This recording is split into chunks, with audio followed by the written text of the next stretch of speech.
শীর্ষ পদে জামাত ইসলামী শীর্ষ পদ, তার মানে আপনারা বোঝাতে চাচ্ছেন যে আমির হতে পারবেন কিনা। এখানে আপনারা জানেন জামাতে ইসলামী হলো ইসলামী সংগঠন, তাই না? আর ইসলামী সংগঠন ইসলাম মেনে চলবে, এটাই স্বাভাবিক।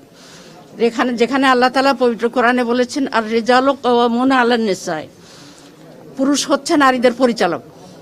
তো এখানে আল্লাহর এই নির্দেশটা, এটা কোরআনের নির্দেশ, এটা ফরজ।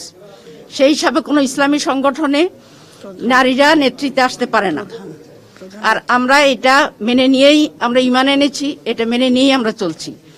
সুতরাং শীর্ষ পদে নারী আসাটা গুরুত্বপূর্ণ না, গুরুত্বপূর্ণ হলো নারীর অধিকার আদায় হচ্ছে কিনা। আপনারা দেখছেন বাংলাদেশের গত 54 বছরে 2 জন নারী প্রধানমন্ত্রী দীর্ঘদিন ছিলেন, কিন্তু নারীদের সমস্যার কি সমাধান হয়েছে? নারীদের প্রতি সহিংসতা কি কমেছে? নারীদের অধিকার কি আদায় হয়েছে? তাহলে শুধু নারী শীর্ষ পদে থাকলেই যে একটা কিছু হয়ে যাবে, কথা তো ঠিক না। বরং নারী হোক আর পুরুষ হোক, যিনি মানবিক হবেন এবং মানবিক মর্যাদা দিবেন নারীদের পুরুষদের সবাইকে, আমরা এই ধরনের নেতৃত্ব চাই। এই জন্য শীর্ষ পদে আমরা আসাটা জরুরি মনে করি।